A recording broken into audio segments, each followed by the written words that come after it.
श्री शिवाय नमस्तुभ्यम। हर हर महादेव। सावन मास के इस दूसरे पावन दिवस पर किटकैट स्टोरीज चैनल की कथा श्रृंखला में आप सभी श्रद्धालु श्रोताओं का एक बार फिर से हार्दिक स्वागत है। आज दिनांक है 12 जुलाई और दिन है शनिवार। आज सावन मास का दूसरा दिन है और आज सावन मास के कृष्ण पक्ष की द्वितीय तिथि पूरा दिन रहने के बाद मध्यरात्रि 1:46 पर समाप्त होगी। इसके बाद में तृतीय तिथि प्रारंभ हो जाएगी और इसके अलावा आज उत्तराषाढ़ा नक्षत्र और श्रवण नक्षत्र का संयोग भी बन रहा है। उत्तराषाढ़ा सुबह 6:36 तक, बाद में श्रवण नक्षत्र प्रारंभ हो जाएगा। राहु काल सुबह 9 बजे से 10:30 बजे तक रहेगा। ब्रह्म मुहूर्त सुबह 4:17 से 5:05 तक। सूर्योदय का समय सुबह 5:53 और सूर्यास्त का समय होगा शाम 7:12 पर। चंद्रोदय रात 8:41 पर होगा। आज की कथा से पहले हम सबसे पहले श्रद्धा सहित ध्यान करते हैं भगवान शिव का, जो भोले हैं, सहज हैं और भक्तों पर शीघ्र प्रसन्न हो जाते हैं। माता पार्वती का, जो अटल नारी शक्ति की प्रतीक हैं और जिनकी कृपा से भक्ति में स्थिरता आती है। और आज की विशेष प्रार्थना शनिदेव के चरणों में अर्पित करते हैं, जो हमारे कर्मों के न्यायाधीश हैं और जिनकी दृष्टि से कोई बच नहीं सकता। हे करुणा सागर शिव शंभो, हे जगदम्बा गौरी माता, हे धर्म के रक्षक शनिदेव, हम सब आपकी शरण में हैं। हमारे जीवन के पाप, दोष और दुखों को हरें और हमें ऐसा विवेक, भक्ति और धैर्य प्रदान करें जिससे हम अपने जीवन को सही मार्ग पर चला सकें। शनिदेव से विनम्र प्रार्थना है कि आपकी दृष्टि कृपा में परिवर्तित हो और हमारे जीवन में संयम, कर्मनिष्ठा और सत्य का उदय हो। आज फिर आप सबसे अनुरोध है, इस कथा यात्रा के हर चरण में हमारे साथ बने रहें। कथा को अंत तक सुने और इस ज्ञान, श्रद्धा और पुण्य की धारा को आगे बढ़ाने के लिए वीडियो को लाइक, कमेंट और शेयर भी अवश्य करें। आइए सबसे पहले सुनते हैं शनिदेव की कथा। एक बार की बात है कि सभी नवग्रहों में, जिनमें सूर्य, चंद्र, मंगल, बुध, बृहस्पति, शुक्र, शनि, राहु और केतु में विवाद छिड़ गया कि इन सब में बड़ा कौन है। सभी आपस में विवाद करने लगे, लेकिन कोई निर्णय न निकलने पर देवराज इंद्र के पास वे निर्णय कराने पहुंचे। सभी ग्रहों को अपने सामने उपस्थित देखकर इंद्रदेव घबरा गए। फिर उन्होंने निर्णय करने में अपनी असमर्थता जताई, परंतु उन्होंने ये भी कहा, इस समय पृथ्वी पर राजा विक्रमादित्य का राज है, जो कि अति न्यायप्रिय हैं। वे ही इसका निर्णय कर सकते हैं। तब सभी ग्रह एक साथ राजा विक्रमादित्य के पास पहुंचे और अपना विवाद बताया, साथ ही निर्णय करने के लिए भी कहा। राजा विक्रमादित्य इस समस्या से चिंतित थे, क्योंकि वे जानते थे कि जिस किसी को भी छोटा बताया वही क्रोधित हो उठेगा। तब राजा को एक उपाय सूझा। उन्होंने स्वर्ण, रजत, कांस्य, पीतल, शीशा, रांगा, जस्ता, अभ्रक और लोहे से 9 सिंहासन बनवाए और उन्हें इसी क्रम से रख दिया। फिर उन सबसे निवेदन किया कि आप सभी अपने अपने सिंहासन पर स्थान ग्रहण करें। जो भी अंतिम सिंहासन पर बैठेगा वही सबसे छोटा होगा। इसके अनुसार लौह सिंहासन सबसे बाद में होने के कारण शनिदेव सबसे बाद में बैठे तो वही सबसे छोटे कहलाए। अब शनिदेव को लगा कि राजा ने ऐसा जानबूझकर किया है, तो वह क्रोध में आकर राजा विक्रमादित्य से बोले, राजा तू मुझे नहीं जानता। सूर्य 1 राशि में 1 महीना, चंद्रमा 2.25 दिन, मंगल 1.5 महीना, बृहस्पति 13 महीने, बुध और शुक्र 1-1 महीने विचरण करते हैं, लेकिन मैं 2.5 से 7.5 साल तक रहता हूँ। बड़े बड़ों का मैंने विनाश किया है। श्री राम की 7.5 आई तो उन्हें वनवास हो गया। रावण की आई तो उसकी लंका को वानरों की सेना से हारना पड़ा। अब तुम सावधान होकर रहना। ऐसा कहकर कोपित हुए शनिदेव जी वहां से चले गए और तब अन्य ग्रह भी खुशी खुशी चले गए। कुछ समय बाद राजा की 7.5 आई। तब शनिदेव घोड़ों के सौदागर बनकर वहां आए। उनके पास कई सारे बढ़िया घोड़े थे। राजा ने यह समाचार सुनकर अपने अश्वपाल को अच्छे घोड़े खरीदने की आज्ञा दी। उसने कई अच्छे घोड़े खरीदे और एक सर्वोत्तम घोड़े को राजा की सवारी करने दे दिया। अब जैसे ही राजा उस घोड़े पर सवार हुए, वह घोड़ा सरपट वन की ओर भागा और घने जंगल में पहुंचकर वह अंतर्ध्यान हो गया। अब राजा भूख प्यास से भटकते रहे। तब एक ग्वाले ने उन्हें पानी पिलाया। राजा ने प्रसन्न होकर उसे अपनी अंगूठी दी और वह अंगूठी देकर राजा अपने नगर को चल पड़े। वहां उन्होंने अपना नाम उज्जैन निवासी वीका बताया और वहां उन्होंने एक सेठ की दुकान में रुककर जलपान किया। कुछ देर रुककर आराम भी किया। भाग्यवश उस सेठ की उस दिन खूब बिक्री हुई। अब सेठ रूप बदले हुए राजा विक्रमादित्य को अपने साथ अपने घर ले गया। वहां पर राजा ने खूंटी पर देखा कि एक हार टंगा हुआ है जिसे खूंटी निकल रही है। देखते ही देखते थोड़ी देर में पूरा हार गायब हो गया। तब सेठ ने वापस आने पर देखा कि हार तो गायब है। सेठ ने समझा कि वीका ने ही उसे चुराया है। फिर तो सेठ ने कोतवाल के पास उन्हें पकड़वा दिया। अब उस नगर के राजा ने भी राजा विक्रमादित्य को चोर समझकर उनके हाथ पैर कटवा दिए और नगर के बाहर फेंकवा दिया। वहां से एक तेली निकल रहा था जिसे दया आई और उसने वीका को अपनी गाड़ी में बिठाया। वह अपनी जीभ से बैलों को हाँकने लगा। उस समय तक राजा की शनि दशा समाप्त हो गई। वर्षा ऋतु आने पर राजा मल्हार गाने लगे। राजा जिस नगर में थे वहां की राजकुमारी मनभावनी को उनका गाना इतना पसंद आया कि उसने मन ही मन प्रण कर लिया कि वह उस राग गाने वाले से ही विवाह करेगी। राजकुमारी ने दासी को राग गाने वाले को ढूंढने भेजा। तब दासी ने बताया कि वह तो एक चौरंगिया अर्थात अपाहिज है, परंतु राजकुमारी नहीं मानी। अगले ही दिन वह भूख प्यास त्याग कर अनशन पर बैठ गई कि विवाह करेगी तो उसी से करेगी। बहुत समझाने पर भी जब राजकुमारी नहीं मानी तो राजा ने उस तेली को बुला भेजा और विवाह की तैयारी करने को कहा। फिर तो उसका विवाह राजकुमारी से हो गया। तब एक दिन सोते हुए स्वप्न में शनिदेव ने राजा को दर्शन देकर कहा कि राजन, देखा तुमने मुझे छोटा बताकर कितना दुख झेला है। तब राजा ने उनसे क्षमा मांगी और प्रार्थना करते हुए कहा, हे शनिदेव, जैसा दुख मुझे दिया है किसी और को मत दीजिएगा। तब शनिदेव मान गए और कहा कि जो मेरी कथा और व्रत करेगा उसे मेरी दशा में कभी कोई दुख नहीं होगा। जो व्यक्ति रोज मेरा ध्यान करेगा और चींटियों को आटा डालेगा उसकी भी सभी मनोकामनाएं पूर्ण होंगी। और ऐसा कहकर शनिदेव ने राजा को हाथ पैर वापस कर दिए। इधर प्रातःकाल आंख खुलने पर राजकुमारी ने देखा तो वह बड़ी आश्चर्यचकित हुई। तब वीका अर्थात राजा विक्रमादित्य ने राजकुमारी को बताया कि वह उज्जैन के राजा विक्रमादित्य हैं। जानकर सभी अत्यंत प्रसन्न हुए। सेठ ने जब सुना तो वह राजा के पैरों पर गिरकर क्षमा मांगने लगा। राजा ने कहा कि ये तो शनिदेव का क्रोध था, इसमें किसी का कोई दोष नहीं।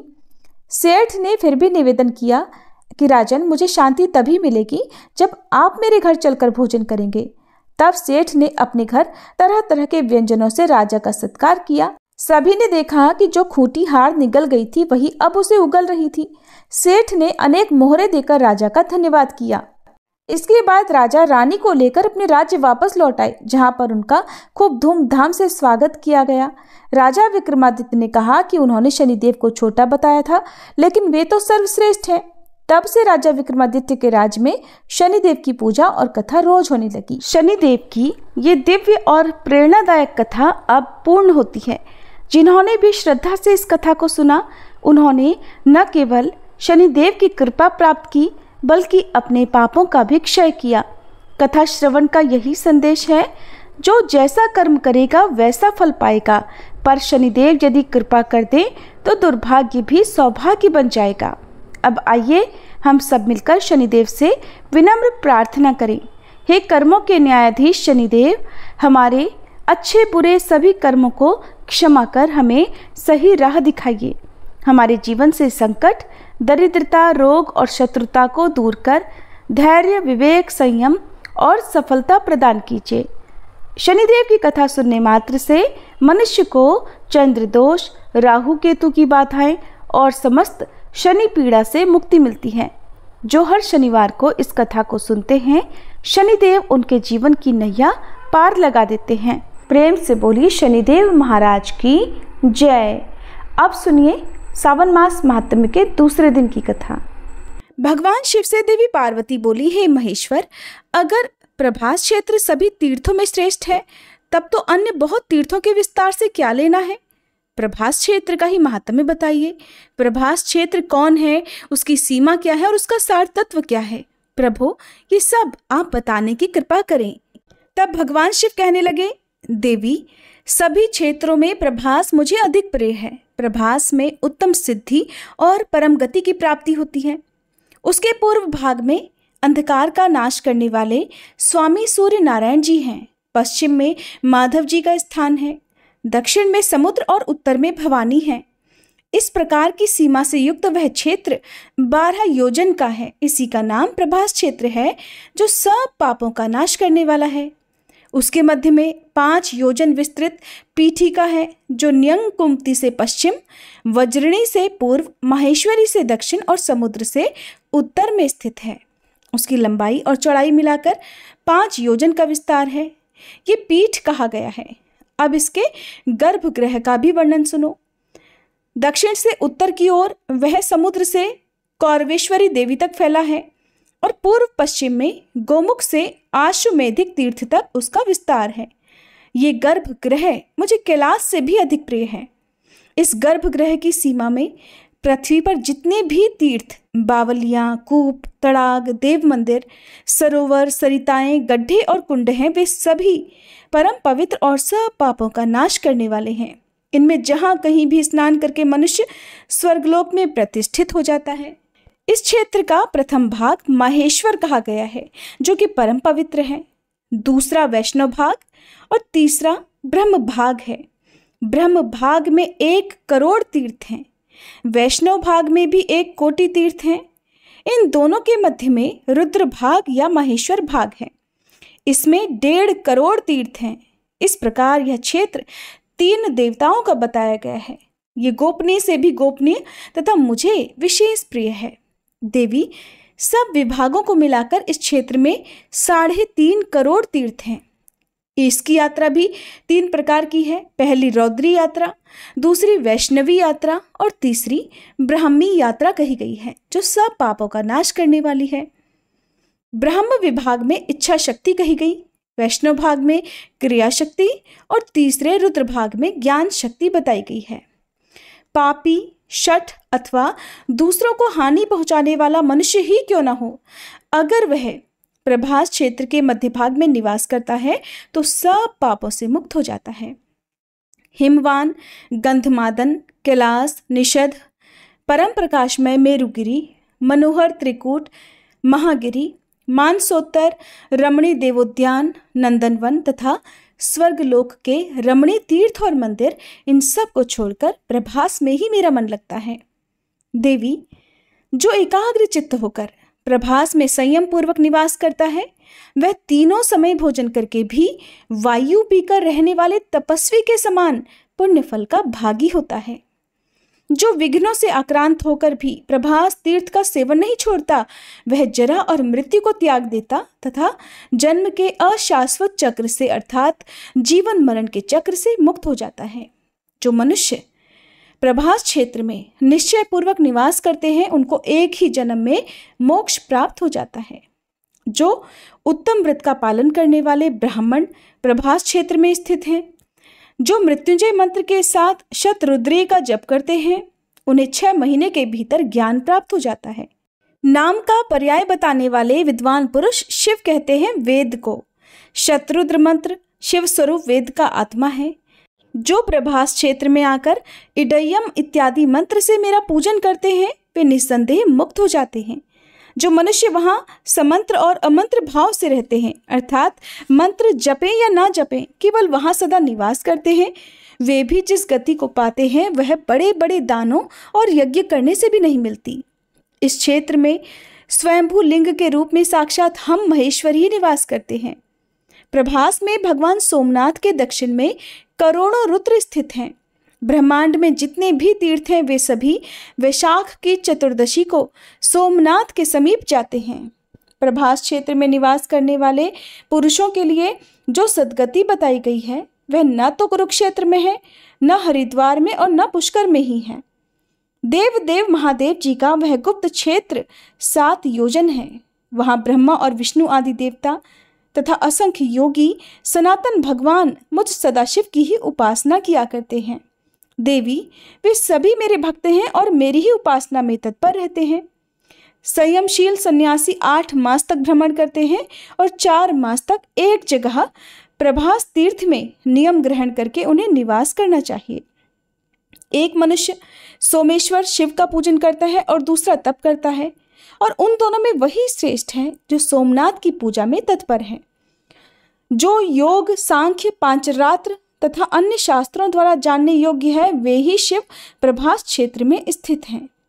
सोमलिंग में ही ये संपूर्ण चराचर जगत स्थित है, इसलिए उस लिंग में सदा महादेव जी का यत्नपूर्वक पूजन करना चाहिए। मनुष्य मानव बुद्धि के अनुसार जो कुछ भी अशुभ कर्म कर बैठता है, वह श्री सोमनाथ जी के पूजन से विलीन हो जाता है। वेदवादी पुरुष, जिन्हें कालाग्नि रुद्र कहते हैं, वे ही भैरव नाम से प्रभास तीर्थ में स्थित हैं। मैं ही भैरव रूप धारण करके सब पापों का नाश करता हूँ।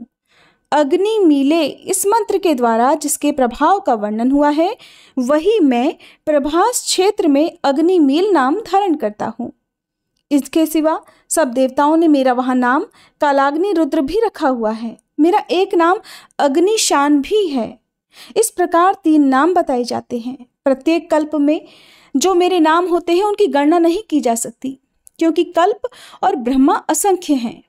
इस प्रकार यह सोमेश्वर देव का रहस्य परम गोपनीय है। देवी, आपके प्रति स्नेह होने से और आपकी भक्ति के कारण ही ये सब बातें मैंने तुमसे कही हैं। पुरुष, स्त्री, बालक, वृद्ध, नपुंसक, चांडाल, म्लेच्छ, मूर्ख तथा अन्य जो भी निंदित मनुष्य इस पृथ्वी पर निवास करते हैं, वे सब अगर प्रभास तीर्थ में मृत्यु को प्राप्त हो जाते हैं तो मुक्त हो जाते हैं। यहाँ मैंने दक्षिण भाग में विश्वनाथ की और उत्तर में दंडपाणि की स्थापना की है। वे दोनों इस क्षेत्र की रक्षा करते हैं। अन्यान्य गणाध्यक्ष भी मेरी आज्ञा के अधीन होकर इस क्षेत्र की रक्षा करते रहते हैं। उनके नाम इस प्रकार हैं, ध्यानपूर्वक सुनो।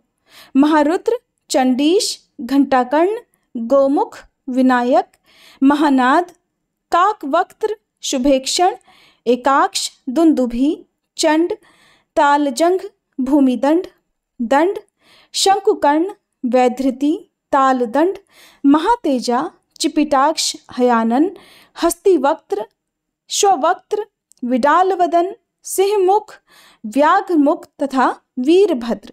ये सब श्री गणेश जी को आगे रखकर देवदेव शिव तथा इस क्षेत्र की रक्षा किया करते हैं। प्रभास क्षेत्र में कुल 1 अरब 11 करोड़ 13 लाख गण निवास करते हैं। वे सभी प्रभास क्षेत्र की रक्षा में तत्पर रहते हैं। अट्टाहस नामक गणाध्यक्ष जो 100 करोड़ गणों के साथ पूर्व द्वार में रहकर इस क्षेत्र की रक्षा करते हैं। घंटाकर्ण नामक गण अन्य 18 करोड़ गणों के साथ दक्षिण द्वार पर रहते हैं। विस्वर नामक गण पश्चिम द्वार के रक्षक हैं तथा दंडपाणि देवदेव सोमेश्वर के उत्तर द्वार पर रहा करते हैं। ईशान कोण में भीषणस्य, अग्नि कोण में छागवक्त्र, नैऋत्य कोण में चंड तथा वायव्य कोण में भैरवानंद रक्षा करते हैं। नंदी, महाकाल, दंडपाणि और विनायक ये मध्य भाग में 100 कोटि गणों के साथ सोमनाथ के अंगरक्षक हैं। इस प्रकार असंख्य गणाध्यक्ष उस क्षेत्र की रक्षा में तत्पर रहा करते हैं। देवी, कलयुग के पातकों से जिनका मन दूषित है, उनके लिए मेरा वह स्थान अगम्य है। मेरे लोक में जो पातालवासी सिद्ध हैं, वे काल भैरव सोमनाथ की परिक्रमा किया करते हैं। पृथ्वी में जो पुण्य तीर्थ, मंदिर और देवता हैं, वे सभी सोमेश्वर देव की परिक्रमा करते हैं।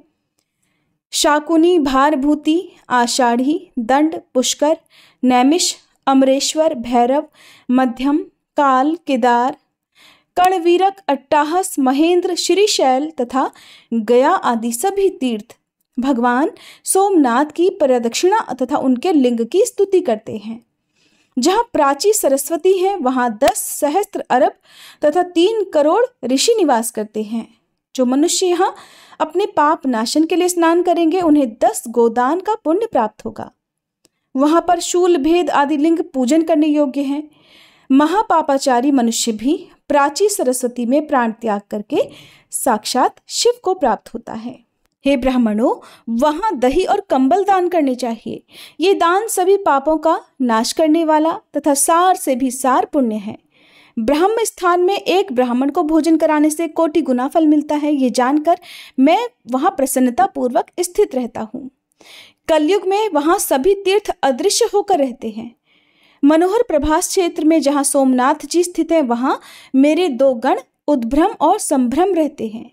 वे वहां रहने वाले दुष्ट लोगों के मन में भ्रम और विभ्रम उत्पन्न कर देते हैं। इस प्रकार वे दुष्ट चित्त वाले प्राणियों से उस क्षेत्र की रक्षा भी करते हैं। जो श्रेष्ठ मनुष्य इस तीर्थ में भक्ति पूर्वक दंड पाणी का दर्शन करते हैं, उन्हें किसी प्रकार का कोई विघ्न नहीं प्राप्त होता। जो ब्राह्मण, क्षत्रिय, वैश्य, शूद्र तथा वर्ण संकर इच्छा या अनिच्छा से उस शुभ क्षेत्र के भीतर मृत्यु को प्राप्त होते हैं, वे सभी मेरा सारूप्य प्राप्त करके मेरे दिव्य धाम में चले जाते हैं। मेरु, सातों द्वीप तथा सातों समुद्रों के गुणों का वर्णन किया जा सकता है, परंतु आदिदेव सोमेश्वर शिव के गुणों का वर्णन 100 कोटि वर्षों में भी नहीं किया जा सकता। जय भोलेनाथ। आज का अध्याय समाप्त हुआ। इसके आगे का वृत्तांत आप सभी अगले अध्याय में सुनिएगा। अब सुनिए शिव चालीसा पाठ और भगवान शिव की आरती। जय गणेश गिरिजा सुवन, मंगल मूल सुजान, कहत अयोध्या दास तुम, देहु अभय वरदान।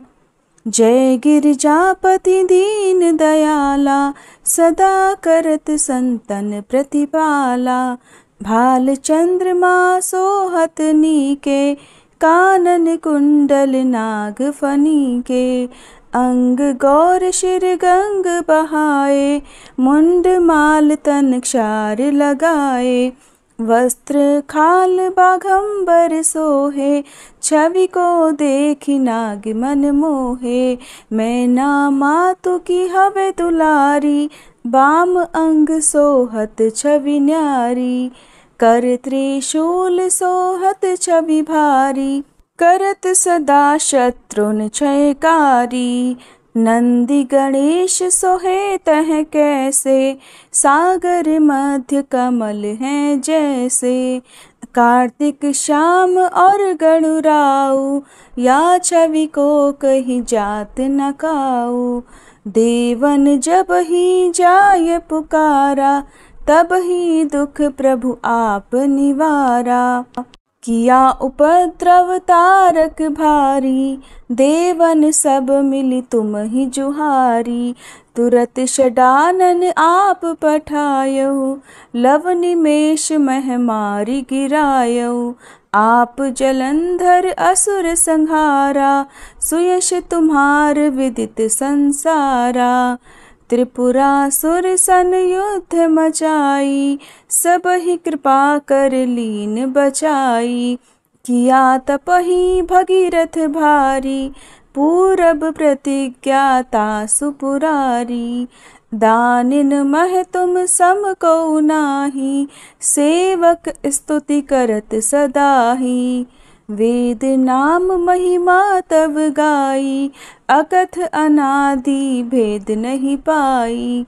प्रकटी उदधि मंथन में ज्वाला, जरत सुरासुर भये विहाला।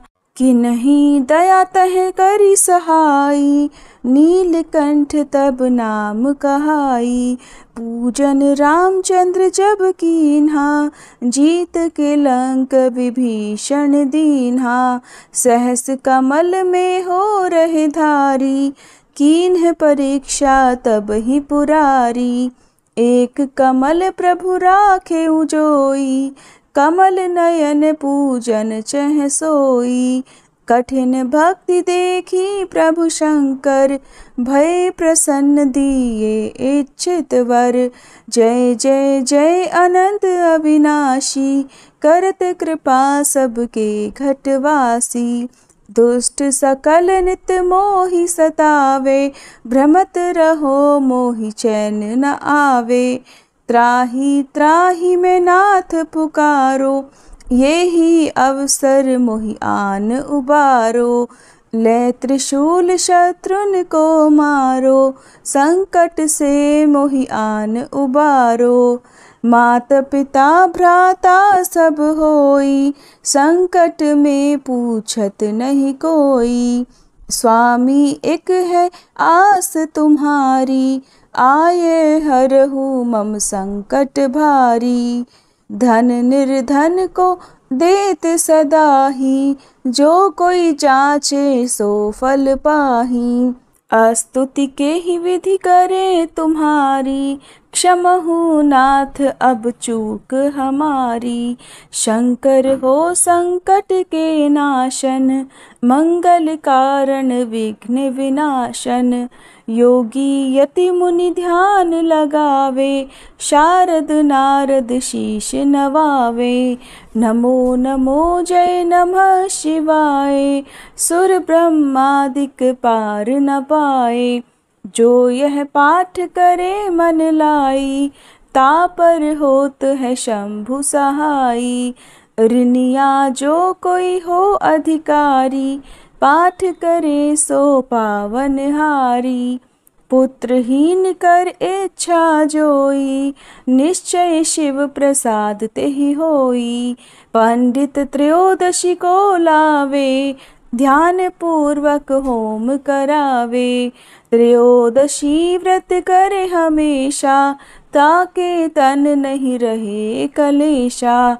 धूप दीप नैवेद्य चढ़ावे, शंकर सम्मुख पाठ सुनावे। जन्म जन्म के पाप नसावे, अंत धाम शिवपुर में पावे। कहे अयोध्या दास आस तुम्हारी, जानी सकल दुख हरहु हमारी। नित नेम कर प्रातः ही, पाठ करो 40। तुम मेरी मनोकामना, पूर्ण करो जगदीश। मगसर छठी है मंत्र ऋतु, संवत 64 जान। स्तुति 40 शिव ही, पूर्ण कीन कल्याण। ओम जय शिव ओमकारा, स्वामी जय शिव ओमकारा। ब्रह्मा विष्णु सदा शिव, ब्रह्मा विष्णु सदा शिव। अर्धांगी धारा, ओम जय शिव ओमकारा। एकानन चतुरानन, पंचानन राजे, स्वामी पंचानन राजे। हंसासन गरुड़ासन, वृषवाहन साजे। ओम जय शिव ओमकारा। 2 भुज 4 चतुर्भुज, 10 भुज अति सोहे। स्वामी 10 भुज अति सोहे। त्रिगुण रूप निरखता, त्रिभुवन जन मोहे। ओम जय शिव ओमकारा। अक्षमाला वनमाला, मुंडमाला धारी। स्वामी मुंडमाला धारी। चंदन मृग मद सोहे, भाले शशिधारी। ओम जय शिव ओमकारा। श्वेतांबर पीतांबर, बाघांबर अंगे। स्वामी बाघांबर अंगे। सनकादिक गरुड़ादिक, भूतादिक संगे। ओम जय शिव ओमकारा। कर के मध्य कमंडल, चक्र त्रिशूलधारी। स्वामी चक्र त्रिशूलधारी। सुखकारी दुखहारी, जग पालनकारी। ओम जय शिव ओमकारा। ब्रह्मा विष्णु सदा शिव, जानत अविवेका। स्वामी जानत अविवेका। प्रणवाक्षर में शोभित, ये तीनों एका। ओम जय शिव ओमकारा। त्रिगुण स्वामी जी की आरती, जो कोई नर गावे।